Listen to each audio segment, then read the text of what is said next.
কোন একজন ব্যক্তি তিনি খুব সুন্দরভাবে তার সংসার প্রতিপালন করছিলেন, সবই ঠিক চলছিল। মাঝখান থেকে ইচ্ছে হলো তিনি একটা গাড়ি কিনলেন। মানে সে ছোট গাড়ি হোক আর বড় গাড়ি হোক, যাই হোক, ইভেন কি নতুন গাড়িও যদি তিনি কিনে থাকেন, সেক্ষেত্রেও দেখা গেছে যে তারপর থেকে এমন অবস্থা, মানে গাড়ি বাঁচাতে গিয়ে সংসার চালানোর জন্য খাবার টাকা পয়সা সেগুলো থাকছে না, ধার দেনা হয়ে যাচ্ছে, এই সমস্ত কিছু হয়ে যাচ্ছে। মানে গাড়ি কোথাও না কোথাও কাউকে ঠুকে দিচ্ছে, কোথাও না অ্যাক্সিডেন্ট হয়ে যাচ্ছে, কিছু খারাপ হচ্ছে, তাকে সারাও, এই করো, মানে ব্যতিব্যস্ত অবস্থা। মানে যতদিন ওই গাড়ি আছে ততদিন কিন্তু মানে বাড়িতে আর শান্তি বলতে কিছু নেই আর কি। সে একটা কথা মনে পড়ে গেল, বেশ ছিল তাঁতি তাঁত বুনে, কাল হলো শেষে এড়ে গরু কিনে। যে আমি করব কি করব না, কিন্তু এই জায়গায় বুঝতে হবে। তাইলে আমাদের এপিসোডটাকে লোককে দেখতে বলছি কেন, যে এই জায়গায় মঙ্গলের অবস্থান স্বামী স্ত্রীর মধ্যে দ্বন্দ্ব এনে দেবে, দাম্পত্যে একটা অশান্তি সৃষ্টি করে দেবে। এর আরও প্রভাব আছে, ব্যবসায় একটা লস করিয়ে দেবে। আর যদি আপনার পার্টনারশিপ ব্যবসা হয়, সেখানে মনোমালিন্য তৈরি করে দেবে, ধ্বংস করে দেবে। তো এগুলো তো সপ্তমী অবস্থানের ফলে হচ্ছে। তো সেই জায়গাটাকে আপনাকে বিচার করে ঠিক করে নেওয়ার দায়িত্বটা কার? মানে আপনি যেটা বলতে চাইছেন যে মানুষ নিজে থেকে তার মনের ইচ্ছা শক্তি দিয়ে সেটাকে সে ঠিক করতে পারবে না। গ্রহের প্রভাব এত কম নয় যে মানুষ কেবলমাত্র ইচ্ছা শক্তি দিয়ে উতরে যেতে পারবে। আচ্ছা, তার কি ইচ্ছে নেই? আপনাকে বলি, আপনার উপার্জন করার ইচ্ছে আছে কিনা? হ্যাঁ, সে তো আছে। আছে তো, প্রত্যেকেরই আছে। আমি একটা উপার্জনশীল হই। আজকের এপিসোডের শুরুতে একটা অনুরোধ আপনার কাছে আমি রাখবো। স্ক্রিনে দেখবেন একটা লেখা যাচ্ছে, মা নর্মদার যে মাহাত্ম্য কথার পিডিএফ বই বিনামূল্যে আপনারা পাবেন। তার জন্য আপনাকে যে হোয়াটসঅ্যাপ নাম্বারটা দেওয়া আছে স্ক্রিনে, ওখানে হোয়াটসঅ্যাপ করতে হবে। আপনারা প্রত্যেকে হোয়াটসঅ্যাপ করুন এবং এই পিডিএফ বই আপনি ফ্রি অফ কস্ট, বিনামূল্যে জাস্ট পিডিএফ বইটা আপনি পাবেন আর কি। বাকিদের সাথে প্লিজ আপনি শেয়ার করবেন। মায়ের কর্মী হিসাবে, মায়ের সন্তান হিসাবে আমরা সবাই একটু করি। আজকের এপিসোডে আপনাদের কাছে আমার এটা বিশেষভাবে অনুরোধ থাকছে। আসুন আজকের মূল এপিসোড শুরু করা যাক। নমস্কার, নর্মদে হার। শিবকন্যা মা নর্মদাকে প্রণাম জানিয়ে আজকের এই এপিসোড শুরু হচ্ছে। আজকের এপিসোডের শুরুতে আমি দুটো বিষয়ে আপনাদের কাছে জানাতে চাই। প্রথম কথা হচ্ছে, আজকের এই যে এপিসোড, এই এপিসোড আজকেও যেমন আপনাদের কাছে গুরুত্বপূর্ণ, ঠিক তেমনিভাবে আগামী 5 বছর পর, 10 বছর পর, 15 বছর পর, 20 বছর পরেও কিন্তু আজকের এই এপিসোডের বাইরে আপনি আপনার লগ্ন চাটে যদি দেখেন ভৌম দোষ বা যোগের বিষয়টিকে, আপনি এর ফলাফলের বাইরে কিন্তু বেরোতে পারবেন না। কেননা আজকের এই আলোচনা আমরা একেবারে জ্যোতিষ শাস্ত্র সম্বলিত আলোচনা করছি, এবং আজকের এই আলোচনা তাহলে বোঝা যাচ্ছে যে সাম্প্রতিক জায়গাতেও যেমনভাবে তাৎপর্যপূর্ণ, তেমনি আগামীতেও তাৎপর্যপূর্ণ। কেমন? আচ্ছা, দ্বিতীয় আরেকটি বিষয়, সেটা হচ্ছে যে মায়ের যে বই, পিডিএফ বই বিনামূল্যে আপনারা পাবেন। হোয়াটসঅ্যাপে আমি নাম এবং ঠিকানা দিতে বলেছিলাম, অনুরোধ করেছিলাম, আপনারা সেই অনুরোধে সাড়া দিয়েছেন। প্রচুর মানুষ সাড়া দিয়েছেন। আমি সত্যি কথা বলতে তার জন্য কৃতজ্ঞ আপনাদের কাছে। কেননা আপনারা যে শুধু নিচ্ছেন তা না, আপনারা নিয়ে বাকিদেরকেও আপনাদের হোয়াটসঅ্যাপের মাধ্যমে বাকিদেরকেও আপনারা পাঠাচ্ছেন। আপনারা এই ঈশ্বরীয় কর্মে যোগ দিয়েছেন। সত্যিই আমি আপনাদের কাছে কৃতজ্ঞ। আজকের এই আলোচনার শুরুতে আরেকটি বিষয়, যে আলোচনা যেভাবে এগোবে তাতে করে যদি দেখা যায় যে আপনার জীবনের সাথে কোথাও আমরা কিছু যোগ করতে পারছি, ভ্যালু যোগ করতে পারছি, তাহলে অবশ্যই আপনি চ্যানেল সাবস্ক্রাইব করবেন। এই অনুরোধটাও আপনার কাছে আমি রাখছি। গোবিন্দদা, প্রথমেই আমি যেটা জানতে চাইবো যে বোর্ডে যেভাবে আমরা এখানে লগ্ন চার্টের জায়গা থেকে 12টি হাউসকে আমরা এঁকে রেখেছি, এটা ধনু লগ্নের জায়গা। ধনুর এই জায়গা থেকে পুরো 12টি ঘর আমরা এঁকে রেখেছি, দর্শকরাও দেখতে পাচ্ছেন। ভৌম যোগ এবং ভৌম দোষ, এই নিয়ে আমার মনের ভেতর যে যে প্রশ্নগুলো আছে, একেবারে ছোট্ট ছোট্টভাবে দুটো প্রশ্ন আপনার কাছে আমি রাখবো, যে ভৌম আসলে কি, এবং এটি দোষ নাকি এটি যোগ? ভৌম কথাটি কোত্থেকে এসছে? একদম তাই। ভূমি পুত্র হচ্ছে মঙ্গল, তার অবস্থানগত থেকে যে ত্রুটি উৎপন্ন হয় সেটা হচ্ছে ভৌম দোষ। আবার তার অবস্থানের ফলে যেখানে মানুষের জীবনে সৌভাগ্য চলে আসে, সেটা ভৌম যোগ। যোগ, হ্যাঁ। আচ্ছা, তো এক্ষেত্রে ধনু লগ্নকে নিয়ে আমরা কথা বলছি। হ্যাঁ, ধনু লগ্নের জায়গা থেকে অবস্থান কোথায় কোথায় হচ্ছে? ভৌম যোগ বা দোষ সংগঠিত হয় লগ্নে মঙ্গলের অবস্থানে, অর্থাৎ 1 নম্বর হাউসে, 1 নম্বর হাউসে, 4 নম্বর হাউসে, 7 নম্বর হাউসে, 7 নম্বর হাউসে, 8 নম্বরে, 8 নম্বরে এবং 12 নম্বরে। 12 নম্বরে। হ্যাঁ। তাহলে এই জায়গাগুলোতে মঙ্গল অবস্থান করছে, সেই জায়গা থেকে ফলাফল বদলে যাচ্ছে। অবশ্যই। আচ্ছা, এক্ষেত্রে লগ্ন এবং চতুর্থ, সপ্তম, অষ্টম এবং 12 এই হাউসগুলো জাতক জাতিকার জীবনে ঠিক কি প্রভাব ফেলে একেবারে ছোট্ট করে যদি আপনি বলে দেন, তারপরে মঙ্গলের প্রভাবটা নিয়ে আলোচনা করব। দেখুন, গুলিয়ে যাবে ব্যাপারটা। আচ্ছা, আপনি দুটোকে একসাথেও করতে পারেন। না, গুলিয়ে যাবে কোথায় বলছি, এক একটা হাউসের তো কাজ আলাদা। সেখান থেকে সেখানে মঙ্গলের অবস্থান কি ক্ষতি করবে বা লাভ করবে, এভাবে যদি এগায় বুঝতে সুবিধা হয়। আচ্ছা, বেশ, তাই হোক। আচ্ছা, প্রথমে বলে দিই 1 নম্বর ঘর। 1 নম্বর ঘর। 1 নম্বর ঘর মানে শরীর, ওই জায়গা থেকে বিবেচনা করা হয় মূলত আত্মা ইত্যাদি। সেই জায়গায় যদি মঙ্গলের অবস্থান থাকে, অর্থাৎ এই ধনু লগ্ন সাপেক্ষ, লগ্নেই একদম। এখানে দেখা যাচ্ছে মঙ্গলের অবস্থানের ফলে একটা শারীরিক চাঞ্চলতা, শারীরিক হিম্মত, জোশ, এইগুলো বৃদ্ধি পেয়ে যাবে, যেটা ক্ষতিকারকের জায়গায় কাজে লাগবে। এবং এই জায়গায় ক্ষত, ব্রণ, ফুসকুড়ি, রক্তপাত, ব্লাড রিলেটেড কিছু সমস্যা, এই জায়গাগুলো ঘটবে। এবং এখানে এই মঙ্গলের অতিরিক্ত আত্মম্ভরিতার ফলে বিভিন্ন দিক, পারিবারিক ক্ষেত্র থেকে যা যা ব্যাপারগুলো, সেগুলো কিন্তু ক্ষতিগ্রস্ত হবে। মানে আপনি বলছেন যে জাতক বা জাতিকা তার লগ্নে যখন মঙ্গল বসে আছে, হ্যাঁ, ধনু লগ্ন সাপেক্ষে, তাহলে সেক্ষেত্রে ধনু লগ্নের জাতক জাতিকারা তারা অহংকারী হয়ে যাচ্ছেন। হ্যাঁ, তাদের মানে এই যে খারাপ যে জায়গাগুলো যেগুলো বলছেন, অহংকার, তারপর ব্লাডের সমস্যা ইত্যাদি ইত্যাদি, তার মানে মানে হাই প্রেশার, হ্যাঁ, সেই জায়গাটাও কি চলে আসবে? ব্লাড রিলেটেড, যে ব্লাড রিলেটেড যে সমস্যাগুলো আসতে পারে। এর চেয়ে আবার গভীর হতে পারে, এটা জেনারেল বললাম। এর সাথে যদি অন্য কোনো গ্রহের অবস্থান থাকে, মানে লগ্নে আরো অন্যান্য গ্রহরা বসে আছে, তাহলে সেটা গভীর আকার ধারণ করতে পারে। তো এক্স্যাক্টলি সেক্ষেত্রে কি হতে পারে? বললাম, এগুলো তো একটা রোগের কথা বললাম। এটা হচ্ছে ধরুন ক্যান্সার পর্যন্ত এর দ্বারা সূচিত হয়। মানে ধরুন এক্ষেত্রে লগ্নে ওনার ধনু লগ্ন, এখানে মঙ্গল বসে আছে 1 নম্বর হাউসে, আর কোন গ্রহ থাকলে এক্ষেত্রে ক্যান্সারের কথা আপনি বলছেন? আমি এখানে একদম যদি শনি আর রাহু ঢুকে পড়ে লগ্নে, আচ্ছা, তাইলে মনে করবেন বিরাট জটিল ব্যাপার। মানে ক্যান্সার শব্দটার অর্থ হচ্ছে, ক্যান্সারের দুটো ভাগ আছে। একটা হচ্ছে ব্লাড ক্যান্সার, একটা হচ্ছে অন্যান্য জিনিস, অন্যান্য ক্যান্সার। আমি ব্লাড নিয়ে এখানে আলোচনা করব। ব্লাডটা দুষ্ট হয়ে গেল, এত পরিমাণ দুষ্ট হয়ে গেল শনি থাকার সুবাদে, সেটা কি করছে, দীর্ঘ, যেগুলো চিকিৎসার জায়গায় হয় না, আবার সেখানে রাহু পৌঁছে গেলে হঠাৎ যে কোনো ঘটনা ঘটতে পারে। কথাগুলো বোঝাতে পারলাম? এবারে সেটাকে আপনারা ক্লারিফিকেশন করতে করতে অনেক দূর যাওয়া যায়। বেশ। আচ্ছা, চতুর্থ হাউসে মঙ্গল বসেছে ধনু লগ্নের সাপেক্ষে। হ্যাঁ, মানে ধনুর প্রকৃতিটাকে আমরা মাথায় রেখে কিন্তু আলোচনাটা করছি। অবশ্যই। এখানে মঙ্গল যেহেতু চতুর্থে পৌঁছে গেল, এখান থেকে আমরা যা যা ভাবি, প্রথমত একটা গৃহ, এখান থেকে আমরা মায়ের শরীর স্বাস্থ্য, এখান থেকে পরিবার পরিজন, পারিবারিক স্বাচ্ছলতা, স্বাচ্ছন্দ্যতা, যানবাহন, এগুলো আলোচনা করি মূলত। বা শিক্ষার প্রথম পাঠ, যেটা গ্র্যাজুয়েশন পর্যন্ত, এই জায়গায় মঙ্গল যখন বসছেন, এই জায়গাগুলোর উপর তিনি কিন্তু খারাপ প্রভাব বিস্তার করবেন।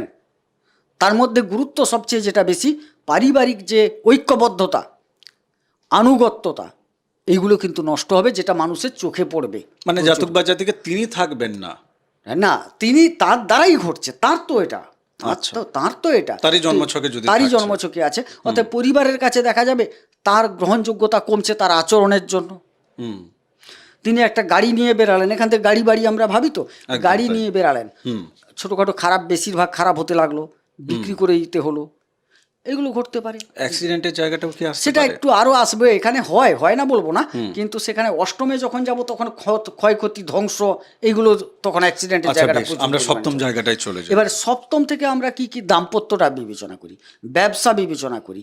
আবার ব্যবসার মধ্যে বহু ব্যবসা আছে, তার মধ্যে আবার পার্টনারশিপ ব্যবসাটাকেও এখান থেকে ভাবা হয়। এই জায়গাগুলো ক্ষয়ক্ষতিগ্রস্ত হবে, অর্থাৎ বৈবাহিক জীবন, দাম্পত্য জীবন নষ্ট হয়ে যাবে। আচ্ছা, আপনি বৈবাহিক জীবন এবং দাম্পত্য জীবন নষ্টের কথা যখন বলছেন, আমি এক্ষেত্রে একটু আপনাদেরকে জাস্ট একটা হিন্টস দিয়ে রাখি। একেবারে এপিসোডের শেষে গিয়ে আমি গোবিন্দদাকে জিজ্ঞেস করব, আমরা একটা খুব বহুল প্রচলিত শব্দ আছে, জ্যোতিষীরা প্রচুর ব্যবহার করে এটা, এবং আমাদের মতো যারা সাধারণ মানুষ যারা আছেন তাদেরকে কিন্তু জ্যোতিষীরা এটা মানে জানুক বা না জানুক এই বাক্যবাণটি প্রয়োগ করেন এবং সেখান থেকে 12টা বাজিয়ে দেন, আমাদের মাথার ভেতর চিন্তাভাবনার জট পাকিয়ে দেন। আমি সেটা পরে যাব। অষ্টমের জায়গাটা একটু জেনে নিন। এই জায়গায় অষ্টম ক্ষয়ক্ষতি, ধ্বংস, জায়গা, হ্যাঁ। মারক। কিন্তু এই জায়গায় আরো একটা শব্দ অতি শব্দটা জুড়ে দেন। মানে অতিরিক্ত সব অতিরিক্ত বলে হঠাৎ অতিরিক্ত শব্দটা জুড়লাম কেন? না, এটা মঙ্গলের নিচস্থ ঘর। আচ্ছা। অমনি তিনি নিচস্থ ঘর, তাতে অবস্থান করছেন, সাথে তিনি আবার ভৌম যোগটাও তৈরি করে ফেলছেন। আসলে ওটা দোষের জায়গা হয়ে যাচ্ছে, একদম দোষের জায়গা হয়ে গেল। দোষ এখানে যা দেখা যাচ্ছে, তখন যা আলোচনা করলাম প্রত্যেকটি দোষের জায়গা। দোষের জায়গা। এখানে সম্পদ হানি হতে পারে, জমি বাড়ি বিক্রি হয়ে যেতে পারে, জমি বাড়ি অন্য কেউ কবজা করে নিতে পারে, আচ্ছা, গাড়ি বাড়ি অ্যাক্সিডেন্ট করতে পারে, গাড়ি একটা কিনে ফেলেছেন, কন্ট্রোল করতে পারছেন না, বেচে দিতে হতে পারে আধা মূল্যে। অনেকের ক্ষেত্রে দেখা যায় এটা, মানে যে তিনি তার পারিবারিক জীবনে বা এই উদাহরণ আপনাদের জীবনে অনেকেই কমেন্ট বক্সে লিখবে যে হ্যাঁ আমাদের চেনাশোনা আছে এরকম সিচুয়েশন। কোন একজন ব্যক্তি তিনি খুব সুন্দরভাবে তার সংসার প্রতিপালন করছিলেন, সবই ঠিক চলছিল, মাঝখান থেকে ইচ্ছে হলো তিনি একটা গাড়ি কিনলেন। মানে সে ছোট গাড়ি হোক আর বড় গাড়ি হোক, যাই হোক, ইভেন কি নতুন গাড়িও যদি তিনি কিনে থাকেন, সেক্ষেত্রেও দেখা গেছে যে তারপর থেকে এমন অবস্থা, মানে গাড়ি বাঁচাতে গিয়ে সংসার চালানোর জন্য খাবার টাকা পয়সা সেগুলো থাকছে না, ধার দেনা হয়ে যাচ্ছে, এই সমস্ত কিছু হয়ে যাচ্ছে। মানে গাড়ি কোথাও না কোথাও কাউকে ঠুকে দিচ্ছে, কোথাও না অ্যাক্সিডেন্ট হয়ে যাচ্ছে, কিছু খারাপ হচ্ছে, তাকে সারাও, এই করো, মানে ব্যতিব্যস্ত অবস্থা। মানে যতদিন ওই গাড়ি আছে ততদিন কিন্তু মানে বাড়িতে আর শান্তি বলতে কিছু নেই আর কি। সে একটা কথা মনে পড়ে গেল, বেশ ছিল তাঁতি তাঁত বুনে, কাল হলো শেষে এড়ে গরু কিনে। মানে এখানে একদম তাই। গাড়িটা কিনে ফেললেন না, অষ্টমে তো মঙ্গল, গাড়ি কিনে ফেলেছেন, দিয়ে একের পর এক অ্যাক্সিডেন্ট, জরিমানা দিতে দিতে আর গাড়ি সারাতে সারাতে সমস্যায় জর্জরিত। সেখান থেকে জমি বাড়ি বিক্রি করে যদি ইএমআইতে কিনেছেন সেটা মেটাতে হচ্ছে, গাড়ি সারাতে হচ্ছে, এই করে শেষে দেখা গেল গাড়িটাও থাকলো না, জমিটাও বা অন্যান্য প্রপার্টি সেটাও বিক্রি করে দিতে হচ্ছে আধা মূল্যে। একদম। ওই যে সুখে ছিলেন, গাড়ি না করলে পারতেন, তিনি কি করলেন, ওই যে বেশ ছিল তাঁতি তাঁত বুনে, কাল হলো শেষে এড়ে গরু কিনে, এখানে গাড়ি কিনে। আচ্ছা, মানে আপনি গাড়ির কথা যখন বলছেন, আমি আরেকটা সিচুয়েশন আপনাকে বলতে পারি। আমি একটু পিছিয়ে যাচ্ছি, চতুর্থ হাউসে চলে আসছি। অনেক ক্ষেত্রে দেখা যায় যে পারিবারিক কোনো একটা জমি, মানে দাদুর বাবার ছিল, দাদু পেয়েছিলেন, বাবা পেয়েছে, তো পারিবারিক সেই জমিটা আছে পরিবারে। যখন সেই জমিটাকে বিক্রি করে দেওয়া হয়েছে, মানে মানুষ তো আর জন্মছক হাতে করে নিয়ে রোজ ঘুরছে না, যা আজকে দেখি আমার এই মাসটা কেমন যাবে। এখন সত্যি কথা বলতে কি, গোচরকালীন জায়গা থেকে যে আলোচনা আপনারা রাশিফলের জায়গা থেকে শোনেন, ও আপনার জীবনের 5%, কিন্তু তবুও যখন আপনারা বলেন মিলে গেছে, আমরা নিজেরাও অনেক ক্ষেত্রে ভাবি যে কতটুকু মিলেছে যদি কোনোদিন প্রশ্ন করা যায়। যত সময় না আপনার জন্মছক দেখা হচ্ছে, তত সময় এই মিলটা আপাত দৃষ্টিতে মিলছে ঠিক কথা, বা যেগুলো অমিল আছে অ্যাকচুয়ালি ভেতরে ভেতরে কোথায় ক্ষয়ক্ষতি হচ্ছে আর কোথায় লাভ হচ্ছে সেটা তো আপনি টের পাবেন না। ওই যে ওই জায়গাটা বিক্রি করে দেওয়ার ফলে তারপরে দেখা যাচ্ছে যে সেই নিয়ে অশান্তি শুরু। মানে জায়গা বিক্রি করে দেওয়ার পরে জীবনে অন্যান্য দিক থেকে অশান্তি আসতে পারে। মানে এই জায়গাগুলো কেন? মানে ধরুন সেক্ষেত্রে দেখা গেছে দাদুর জমি ছিল, দাদু এক্ষেত্রে কেতু, তো দেখা যাচ্ছে যে কেতু ওদিক থেকে আবার ব্যাড রিয়েক্ট দিতে শুরু করে দিয়েছে, সেটা অ্যাক্টিভ হয়ে গেছে অন্যরকম ভাবে। হতেই পারে। এবারে কি হচ্ছে, এইখানে কিন্তু আপনাকে অবস্থানটা অন্যান্য গ্রহের দেখতেই হবে। অন্যান্য গ্রহের মানে মঙ্গলের সাথে সাথে, মানে চতুর্থ হাউসে না, চতুর্থ হাউস তো তার প্রপার্টি, সম্পদ ইত্যাদি। এখানে আবার কার কোনো শুভ গ্রহের দৃষ্টি, শুভ গ্রহের অবস্থান, অশুভ গ্রহের দৃষ্টি, অশুভ গ্রহের অবস্থান, সেটা কতটা বৃদ্ধি করবে, কতটা হ্রাস করবে। মানে এক কথায় সৎসঙ্গে স্বর্গবাস, অসৎসঙ্গে সর্বনাশ। এই মঙ্গল এখানে খারাপ ফল দিচ্ছে। এবারে এই জায়গা বৃহস্পতির নিজস্ব ঘর, চতুর্থ ঘরটা দেখুন, বৃহস্পতি লগ্ন সাপেক্ষে চতুর্থ ঘর, বৃহস্পতি নিজে বসে থাকলো, তাহলে এই ঘরটাকে এতটা ক্ষতি করতে দেবে না। পারিবারিক এই যে দ্বন্দ্ব, হানাহানি, মারামারি, সম্পর্কের অবনতি এতটা ঘটতে দেবে না, কারণ সেই ঘরটার মালিক তো সে। মঙ্গল কিন্তু মালিক নয়, মঙ্গল অবস্থান করছে ওখানে, কিন্তু ঘরটির মালিক কে? বৃহস্পতি। তিনি নিজের ঘরে বসে আছেন। তখন কি হবে, এই যোগটা কিন্তু এই যে খারাপটা এতটা প্রকটতা নেবে না। নেবে সে একটা ছোট্ট গল্প আছে, 2 মিনিটের বলবো। বলুন। একজন চোর, তো সে চুরি করত, একজন সাধুর সাথে তার একদিন দেখা হয়ে গেল। দেখাটা হলো অন্য কারণে, দেখা করতে গেছিল। মানে চোরটা চুরি করেছে, তৎকালীন দিনে রাজা কি বললেন, ঢান্ডি দিলেন চারদিকে, এবার ঢোল সোয়ার যেটা বলে, সবাই চলে এলো। তিনি বলছেন এই উত্তপ্ত লৌহদণ্ড প্রত্যেককে ধরানো হবে, যে চোর সে এটা ধরতে পারবে না, যে সাধু সে অনায়াসে ধরতে পারবে। কবে ধরানো হবে না, সে অমুক বার দিন ধরানো হবে, একটা টাইম দিলেন। রাজ্যবাসীকে বলা হলো, চোর তো জানে, এবারে আমার তো উপায় নেই, লৌহদণ্ড, উত্তপ্ত লৌহদণ্ড ধরলে তোমার হাত পুড়ে যাবে, কি করা যায়? সবাই টার্গেটও করেছে যে এই চুরিটা করতে পারে।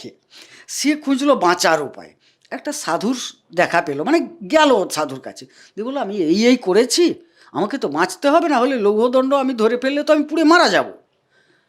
না আচ্ছা, আমি তোমাকে পথ বলে দিচ্ছি, তোমাকে প্রথমে আমার কাছে দীক্ষা নিতে হবে, শিষ্যত্ব নিতে হবে, আমার আচরণ দিলে বলবো সেগুলো করতে হবে।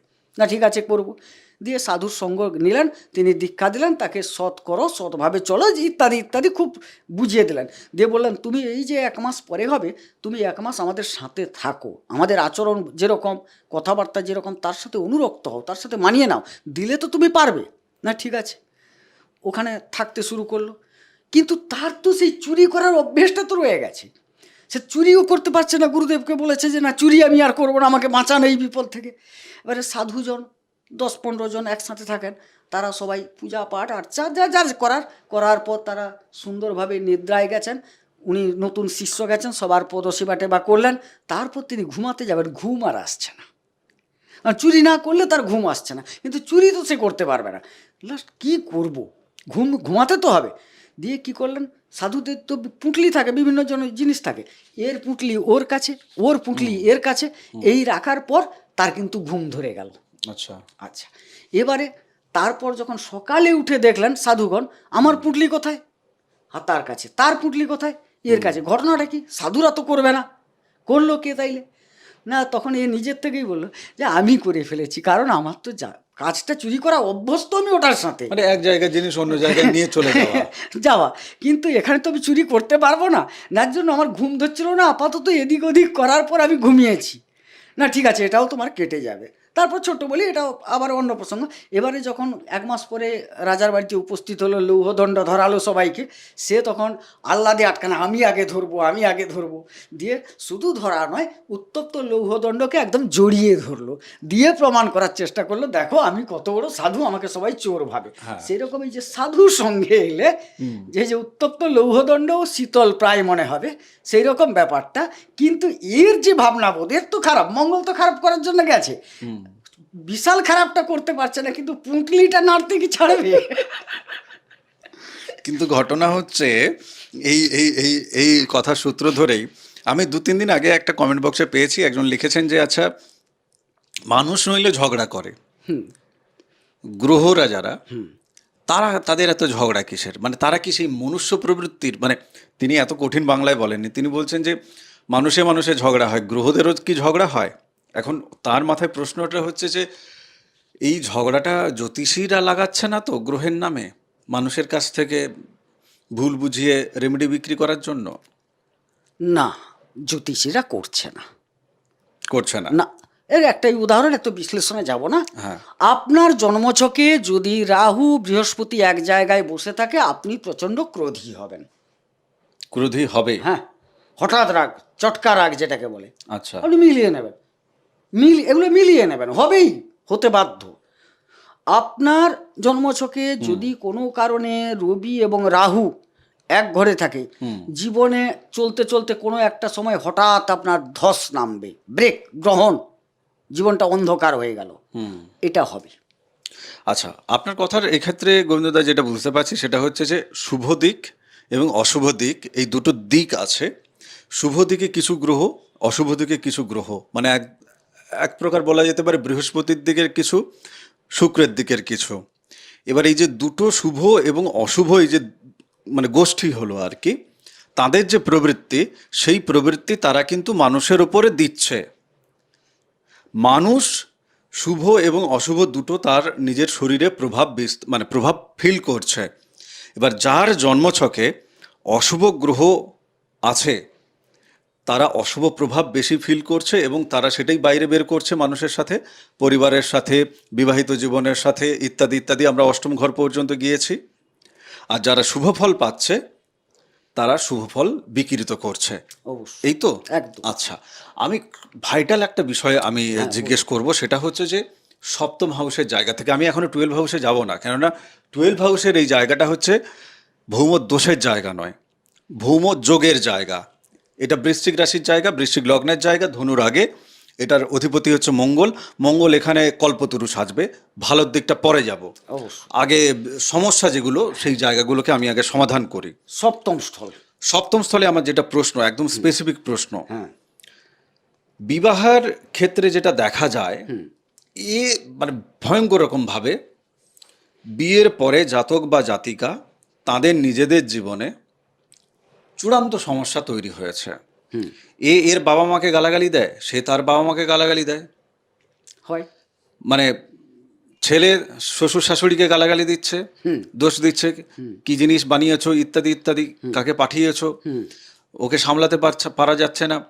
মেয়েটি তার শ্বশুর শাশুড়িকে, অর্থাৎ ছেলেটির বাবা মাকে যদি আঁচলের তলায় রাখবে তাহলে কেন বিয়ে দিলে, ইত্যাদি ইত্যাদি, এই সমস্ত চলছে।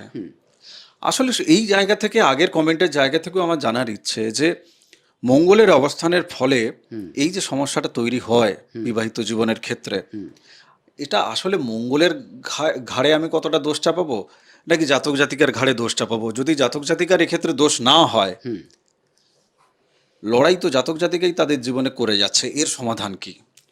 আপনি সমাধান চাইলেন। হ্যাঁ, সমাধান করলে আপনাকে এখানে সপ্তমে ঘরের যা যা অবস্থান তার ভিত্তিতে সমাধান করতে হবে। এখানে মঙ্গল অবস্থান করলে মঙ্গলের অবশ্যই সমাধান করতে হবে, আগে জন্মকুণ্ডলী বিচার করাতে হবে। শুধু মঙ্গলের অবস্থান দেখলে হবে না, এখানে আরও কোনো পাপক গ্রহ আছে নাকি তার সাথে দেখতে হবে। অতএব এর সমাধান করাতে হবে, অর্থাৎ মঙ্গল এবং তৎসহ যে সহযোগী গ্রহ যা খারাপ করছে তার সমাধান করতে হবে। আচ্ছা, মঙ্গল কি পাপগ্রহ? হ্যাঁ, মানে এটা কিভাবে পাপগ্রহ তৈরি হলো? উনি ঘটনাটা হচ্ছে স্থান ভেদে উনি যখন খারাপ ফলটা দিচ্ছেন তখন তাকে সেটা পাপ হিসেবে আমরা গ্রহণ তো করি। উনি 7th হাউসে গিয়ে খারাপ ফল দিচ্ছেন, কিন্তু মানে এই যে খারাপ ফলের যে প্রভাব যখন জাতক জাতিকার জীবনে আসছে, কম বেশি সবাই তো জ্যোতিষের এপিসোড আজকাল দেখছে, তো তারা বেকার প্রতিকার যাদের করানোর ইচ্ছা আছে কি না আছে ছেড়ে দিন, যারা করাচ্ছে না। কিন্তু মানুষ তো তবু এটা জানবে যে না, ঠিক আছে, তাহলে এটা তো গ্রহের প্রভাবে হচ্ছে, বেকার নিজেদের মধ্যে মারপিট করে লাভ কি আছে? হ্যাঁ, বা নিজে আমি জাতক জাতিকা হিসেবে আমি জানি যে আমার ভাই লগ্নে ফার্স্ট হাউসে আছে, ধনুর লগ্নে, কি আমার চতুর্থে আছে, কি আমার সপ্তমে আছে, কি অষ্টমে আছে, কি 12-এ আছে, আমি নিজে নিজেকে ওই বিপরীত জায়গায় কেন নিয়ে যাচ্ছি না? মানে মানুষ নিজে থেকেও কেন করে উঠতে পারছে না? সেটা তো মানসিক ব্যাপার একটা, যে আমি করব কি করব না, কিন্তু এই জায়গায় বুঝতে হবে। তাইলে আমাদের এপিসোডটাকে লোককে দেখতে বলছি কেন, যে এই জায়গায় মঙ্গলের অবস্থান স্বামী স্ত্রীর মধ্যে দ্বন্দ্ব এনে দেবে, দাম্পত্যে একটা অশান্তি সৃষ্টি করে দেবে। এর আরও প্রভাব আছে, ব্যবসায় একটা লস করিয়ে দেবে। আর যদি ওনার পার্টনারশিপ ব্যবসা হয় সেখানে মনোমালিন্য তৈরি করে দেবে, ধ্বংস করে দেবে। তো এগুলো তো সপ্তমী অবস্থানের ফলে হচ্ছে। তো সেই জায়গাটাকে আপনাকে বিচার করে ঠিক করে নেওয়ার দায়িত্বটা কার? মানে আপনি যেটা বলতে চাইছেন যে মানুষ নিজে থেকে তার মনের ইচ্ছা শক্তি দিয়ে সেটাকে সে ঠিক করতে পারবে না, গ্রহের প্রভাব এত কম নয় যে মানুষ কেবলমাত্র ইচ্ছা শক্তি দিয়ে উতরে যেতে পারবে। আচ্ছা, তার কি ইচ্ছে নেই? আপনাকে বলি, আপনার উপার্জন করার ইচ্ছে আছে কিনা? হ্যাঁ, সে তো আছে, আছে তো, প্রত্যেকেরই আছে। আমি একটা উপার্জনশীল হই। সবাই কি উপার্জন করতে পারছে? চেষ্টা কিন্তু করছে, সবাই কিন্তু সাকসেস হতে পারছে না। তাইলে আমাদের কাছে এত আসে কেন? সেরকম দাম্পত্যে কলহ তৈরি হয়েছে। প্রত্যেকেরই তো ইচ্ছা একটা সুস্থ সুন্দর দাম্পত্য আমরা উপভোগ করি, যে কোনো কারণে তো পারছে না। এবার কারণটা কি? কারণ তো এই জায়গাটা। এবারে প্রশ্ন করলেন সে তার বাবাকে বকছে, মাকে বকছে, এ তার বাবা মাকে বকছে, এটা তো আলাদা কথা। যখন আপনার সাথে আমার দূরত্ব, মনের অমিল তৈরি হয়ে যাবে না, আমি আপনাকে দেখতে পারছি না, আপনি আমাকে দেখতে পারছেন না, অতএব যারে দেখতে নারী তার চলন বাঁকা, সব কিছুটাতেই তখন আমার দোষী চোখে পড়ছে, দোষী চোখে পড়ছে। সেই ক্ষেত্রে বলবে তোমার বাবা মা তোমাকে জন্ম দিয়েছে, কোন ক্ষণে দিয়েছে, কোন নক্ষত্রে দিয়েছে জানি না, সে বলবে তোমার বাবা মা ভালো। মানে দোষটা দুজনের মধ্যে সমস্যা, কিন্তু সে বাবা মা দাদু তারপরে 14 পুরুষ পর্যন্ত টানা হবে, টানাটানি চলছে আর কি। আচ্ছা, লাস্ট আমার এক্ষেত্রে প্রশ্ন, আমি 12-এ যাওয়ার আগে, ধরুন এই যে ভৌম যোগের কথা বলছি, তাহলে এক্ষেত্রে দোষ দেখতে পাচ্ছি, তাহলে ভৌম দোষ বলছি এক্ষেত্রে। এর পাশাপাশি একটা শব্দ, সেটা হচ্ছে খানিকটা গন্ধ পাওয়া যাচ্ছে, সেটা হচ্ছে মাঙ্গলিকের। হ্যাঁ, মাঙ্গলিকের অনেকেই অলরেডি গন্ধ পাচ্ছিল, এইবার বলছে হ্যাঁ এই তো ঠিক এসছে। মাঙ্গলিক শব্দটা আদৌ কি কোনো শাস্ত্রে জ্যোতিষশাস্ত্রে কোথাও কি লেখা আছে, মানে যারা জ্যোতিষশাস্ত্রটাকে ইনভেন্ট করেছেন যারা, একটি জায়গায় লেখা আছে, কোথায়? কোনো কোনো গ্রহ সমাধানের ক্ষেত্রে মাঙ্গলিক কর্ম করা, অমুক গ্রহের বা অমুক দেবদেবীর মাঙ্গলিক কর্ম করা কর্তব্য। ও না, সে তো প্রতিকারের ক্ষেত্রে লেখা আমি আছে। বললাম জ্যোতিষ শাস্ত্রে একটু বলা হয়েছে, মানে আচ্ছা। এই দাম্পত্য কলহ, দাম্পত্য জড়িত বিভিন্ন সমস্যা, এই জায়গায় বা প্রপার্টি সমস্যা আমরা যা যা আলোচনা করলাম, এখানে মাঙ্গলিক শব্দটি কোনো ভাবে কোথাও বৈদিক জ্যোতিষশাস্ত্রে বিন্দুমাত্র উল্লিখিত নয়, দোষ বা যোগ হিসাবেও নেই। কোথাও উল্লেখ নেই। আচ্ছা, এই প্রশ্নটার লক্ষ্য হচ্ছে যে মানুষ ভাবতে পারে যে এক্ষেত্রে গোবিন্দবাবু আর এই প্রদীপ সাহু চ্যানেলে নতুন করে আবার ভৌম দোষ এবং ভৌম যোগ এই শব্দটা আবার তুলে নিয়ে এসছে। বোধহয় মাঙ্গলিক শব্দটাকে খেলো না লোকে, বা মাঙ্গলিক শব্দ দিয়ে বোধহয় জ্যোতিষীদের বিজনেসটা ঠিক জমছে না, এবার বোধহয় ভৌম দোষ আর ভৌম যোগ নিয়ে আলোচনা করছে, কিন্তু জিনিসটা ঠিক একই। নতুন শব্দ, নতুন নামটা বদলে দিয়েছে বোধহয়, আমরা বদলাইনি কেউ, আমাদের ক্ষমতা নেই। না, এটা অ্যাকচুয়ালি মাঙ্গলিক কথাটা কোথাও ব্যবহার করা হয়নি যে এটা খারাপ, এটা ভালো, মানে শুভ অনুষ্ঠানকে মাঙ্গলিক বলা হচ্ছে, কিন্তু এই মাঙ্গলিক দোষ বা যোগ হিসেবে ব্যবহার হয়নি, কোথাও শাস্ত্রে নেই। নেই একদম। 12 হাউসে চলুন। আচ্ছা, এখানে আমরা অষ্টম কমপ্লিট করলাম। কমপ্লিট হয়ে গেছে আমাদের একদম 12 হাউসে। না, অষ্টম নিয়ে আলোচনা করিনি তো। করিনি, না। আমরা করে নিয়েছি ওখানে আলোচনা। হয়ে গেছে? হ্যাঁ হ্যাঁ, খারাপের জায়গা, হ্যাঁ, ক্ষয়ক্ষতি ধ্বংস, ক্ষয়ক্ষতি ধ্বংস এগুলা, সব করে নিয়েছি 12 হাউসে। 12 হাউস, কিন্তু এখানে মঙ্গল বসলে এটা কোনো ভাবে ভৌম আসবে না। আসবে না, না, মানে না দোষে আসবে না যোগে না, আসবে। যোগে আসতে পারে, দোষে আসবে না। তবে হ্যাঁ, দ্বাদশ ঘর মানে তো ভালো ঘর নয়, দ্বাদশটা হচ্ছে ব্যয়স্থল, কিন্তু মঙ্গলের যে খারাপ ভূমিকা এখানে কিন্তু থাকবে না। কি কি দেবে এখানে, মানে উনি কল্পতরু হয়ে কি কি দিচ্ছেন? এখানে বলতে এটা একটু দূর ভ্রমণ, বিদেশ থেকে আয়, কথাটা বুঝবেন, বাহ। রোগ থেকে উপশম। ধরুন ষষ্ঠে কোনো খারাপ গ্রহ বসে রোগ দিল, মঙ্গল যখন দ্বাদশে বসছে সে ভালো করার চেষ্টা করবে সেটাকে। এই সব জায়গা, মানে মঙ্গল দ্বাদশ ঘর থেকে, আমরা ইতিপূর্বে তো বহু আলোচনায় অংশগ্রহণ করেছি, দ্বাদশ ঘর থেকে আমরা বিভিন্ন ব্যয় সূচিত হয়, একটু ভ্রমণ সূচিত হয়, বিদেশ সূচিত হয়, দূরবর্তী, হ্যাঁ, আধ্যাত্মিকতার দিকে মঙ্গল কিন্তু এখানে আপনাকে, যদিও সে হিম্মতওয়ালা একটু, কিন্তু সে আধ্যাত্মিকতার দিকে আপনাকে কিন্তু নিয়ে যাবে। হ্যাঁ, এবং সেটা উনি মানে আধ্যাত্মিকতার দিকে আপনি সেক্ষেত্রে কিন্তু একদম পরাক্রমী হবেন। একদম পরাক্রমী আধ্যাত্মিকতা, একদম ঠিক পরাক্রমী বলেছেন। হবেন উনি। মানে ধরুন যে কোনো সাধনার ক্ষেত্রে বা যে কোনো ক্রিয়ার ক্ষেত্রে যেখানে বাকি সবার হাত পা কাঁপছে, আপনি কিন্তু সেখানে নির্দ্বিধায় ঈশ্বরের প্রতি সেই চরম প্রেম আর কি, একদম যে সমর্পণ তো সমর্পণ, চরম সাথে কঠোর, কঠোর নিয়ম মেনে হ্যাঁ একদম। একদম। ও করলে কি জানেন, ও তো প্রচুর সেনাপতি গ্রহ, তো কঠোর এবং নিয়মানুবর্তিতা মেনে। ধরুন তার গুরুদেব কি আপনার যে কেউ বললো যে এইভাবে আপনি করবেন, সে পুঙ্খানুপুঙ্খভাবে সেইটা মেনে করার চেষ্টা করবে। বাহ বাহ, এই জায়গায় বাহ এর কোনো উদাসীনতা নেই, বাহ। এর দুর্বলতাকে প্রশ্রয় দেবে না। আমাকে করতে হবে, এভাবেই করতে হবে, এটাই আমার কাজ, এভাবেই করাবে। এটা কেবলমাত্র 12 হাউসে থাকলে, কিন্তু হ্যাঁ, মঙ্গল যদি 12 হাউসে অবস্থান করে। আচ্ছা, এক্ষেত্রে আরো একটা দিক, অনেকগুলো প্যারামিটার আপনারা যখন বলেন না যে আমার একটু ফ্রিতে করে দিন, ফ্রিতে করা যায় না কেন, এর দৃষ্টিটা একটু বলে দিন তো, 1 মিনিট বলে দিন, আমি দিয়ে ক্লোজ করবো। দৃষ্টিটা শুনে নিন কি হচ্ছে মঙ্গলের এখানে। একদমই বলে দিচ্ছি, যাহা অবস্থান তাহা দৃষ্টি। মানে যেরকম মঙ্গল এই জায়গায় থাকলে আপনার ভৌমটা তৈরি করছে, 1 4 7 8 12, 12, ঠিক যেখানেই তিনি বসুন তার দৃষ্টিটা কিন্তু এই অঙ্কেই ঘুরছে। মানে ধরুন 12 হাউসে মঙ্গল আছে, হ্যাঁ, ওখান থেকেই আবার চতুর্থ দৃষ্টি দেবে, তখন থার্ড হাউস চলে আসছে, তখন থার্ড হাউস চলে আসছে, ওখান থেকেই আবার সপ্তম দৃষ্টি দিচ্ছে, ওখান থেকেই অষ্টম দিচ্ছে, ওখান থেকেই আবার 12 দিচ্ছে, হ্যাঁ, তখন 11th হাউস চলে আসছে। মানে এখানে 1 2 3 4 5 5 5 25 খানা কম্বিনেশন বেরোচ্ছে। অবশ্যই যেখানে থাকবেন সেখান থেকে তো দৃষ্টিটা আমাদের আলোচনা করতে হবে না, এটা তো বাস্তব।